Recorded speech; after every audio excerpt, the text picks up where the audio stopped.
নমস্কার, আমি রাজশ্রী। আমার বংশানাসি ফ্যামিলিতে তোমাদের সবাইকে জানাই ওয়েলকাম।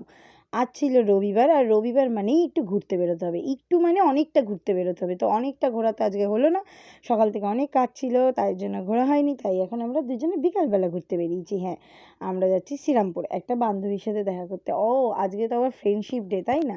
তো রবিবার ছিল ফ্রেন্ডশিপ ডে, সেই জন্যই আর কি ওর সাথে দেখা করতে গেছিলাম।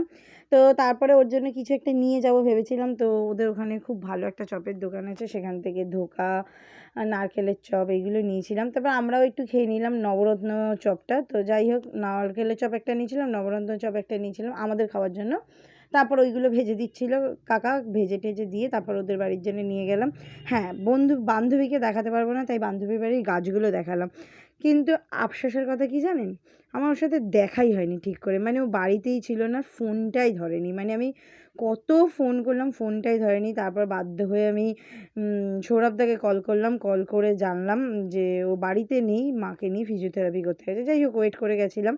তারপরে আমাকে রাস্তা দিয়ে এই ফুলগুলো পেরে দিয়েছিল। ওটা অবশ্যই রাস্তার গাছ বলেই পেরে দিয়েছিল, বাড়ির গাছ হলে সঞ্জিত পেরে দিত না। আরেক বান্ধবীর সাথে আমার দেখা হয়েছে, রুমা, যে কিনা তার বরের দুধের ব্যবসা তো সেই ব্যবসা সামলাচ্ছিল, রবিবার তার ছুটি বলে।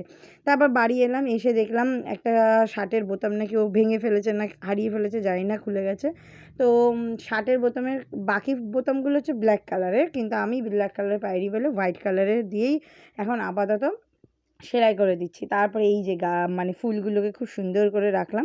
তারপরে আবার আমরা রেডি সেডি হয়ে বেরোলাম আমাদের বন্ধুদের সাথে মিট করতে, আড্ডা দিই। তোমার জোড়াপুকুরে গিয়ে দেখি এরা দুজন ঝামেলা করছে। হ্যাঁ, এই ঝামেলাটা দেওয়া যাবে না, কারণ মুখের ভাষা ভালো না, সেই জন্য। ও বাবা, আবার মনি আমাদের জন্য ফ্রেন্ডশিপ ব্যান্ড নিয়ে এসছে। বাবা গো, থ্যাংক ইউ, খুব সুন্দর হয়েছে ফ্রেন্ডশিপ ব্যান্ডগুলো। আমার হাতে যেই দেখেছে এই ব্যান্ডগুলো, সত্যি বলছি, তারা বলেছে কোথা দিয়ে নিয়েছো এটা, তুমি কি পড়েছো নজর কাটি? আমি বলছি না, এটা একটা ফ্রেন্ডশিপ ব্যান্ড, আর এটা আমাদের একটা বন্ধু দিয়েছে। তো যাই হোক, আমরা এরকমভাবে ভাবিনি, ও যে ভেবেছে, নতুন উদ্যোক্তা নিয়ে ভেবেছে, এটা খুব ভালো লাগলো দেখে। তো নেক্সট টাইম থেকে পালন করার চেষ্টা করব। তো যাই হোক, তারপরে সঞ্জিতকেও পড়িয়ে নিল। পড়ানোর পর বলছে সঞ্জিতদা আমার দাদাও হয়, সঞ্জিতদা আমার বন্ধুও হয়, তাই সঞ্জিতদার জন্যই নিয়ে এসেছিলাম আমাদের সবার জন্যই, কিন্তু একটা কম পড়েছিল। যাই হোক, পরের বার সেটা মেকআপ হয়ে যাবে। তারপরে মুন্না নিয়ে এলো ভুট্টা। ও মুন্না তো আবার আমার আজকাল জমশত্রু হয়েছে, ওর সাথে তো আমি আবার কথা বলি না। হ্যাঁ, আমাদের দুজনে কিন্তু সম্পর্ক নেই, বুঝেছেন? অনেকেই ভাবছে আমাদের দুজনের সম্পর্ক নেই। হ্যাঁ, অবশ্যই সম্পর্ক নেই।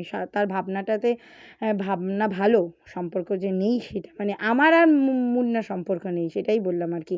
তারপর আমরা যেহেতু ফ্রেন্ডশিপ ডে, সেই জন্য আমরা একটু সেলিব্রেট না করলে কি করে হয়, তাই বিরিয়ানি মশাই এই দোকানটা খুলেছে বাটার নতুন, তো সেখান থেকে আমরা নিলাম বিরিয়ানি। না, ওদের ব্যবহার মোটামুটি লেগেছে, আমি বলবো যে খুব ভালো তা না, কাস্টমারের সাথে ওদের ব্যবহার মোটামুটি লেগেছে। কারণ ওরা নিজেরা সামলাতে পারছিল না, সেটা রাগটা মানে কাস্টমারের উপরে দিচ্ছিল। যাই হোক, সেটা আলাদা বিষয়। তা আমরা ফাইনালি ওখানে বসে যে খাওয়ার জায়গা নেই বলে মুন্নাদের বাড়ি এলাম। এসে এই এত রিস্ক নিয়ে আমি ঢাললাম, আমি তো ভাবলাম পড়েই গেল পুরোটা, তারপর দেখি না পড়েনি। ও মুন্না আবার কোল্ড ড্রিঙ্কস নিয়ে এসেছিলো, ক্যাম্পা, একটা গ্রিন, একটা ব্ল্যাক। যাই হোক, তো এখন খেতে বসছি সবাই মিলে। এবার ফ্রেন্ডশিপ ডে বলে কথা, সেলিব্রেট না করলে কি করে চলবে? হ্যাঁ, এর মাঝখানে না আমরা খুব মিস করেছি সমুকে। মানে কি বলবো, কিছু বলার নেই।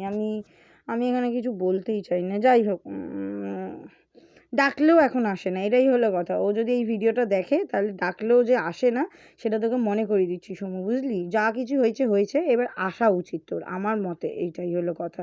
বন্ধুত্বের মধ্যে অনেক কিছুই হয়, তা বলে কি রাগ করে বসে থাকতে হয়? তো যাই হোক, সেটার আমি কিছু বললাম না। আর এইখানে মহারানী, আমি জাস্ট পাটা মেলেছিলাম, ও কথা বলতে বলতে পায়ের আঙুলগুলো পট ফাটিয়ে দিচ্ছিল, কি জোর লাগছিল, চিল্লালেও পাচ্ছি না, মানে প্রচণ্ড জোর লাগছিল। আর এইখানে আমরা সব কথা বলছিলাম, মানে খুব একটা গাঢ় বিষয়ে কথা বলছিলাম। হ্যাঁ, সেই বিষয়টা আপনাদের সাথে শেয়ার করতে পারবো না, এটাই হলো কথা। সেই জন্যই ভয়েস ওভার দেওয়া। তারপরে এই দেখো, মুন্নাকে দেখেছো, এই যে আমার জমশত্রুকে চুলকাচ্ছে, কী বলবো, নোংরা একটা একদম বাজে ছেলে। যাই হোক, প্রচণ্ড হাসাহাসি মজা করে আমরা রাত 11:30 অবধি কাটালাম। রাত 11:30 অবধি ওদের বাড়িতে কাটিয়ে তারপর বাড়িতে ঢুকলাম, যে যার বাড়িতে।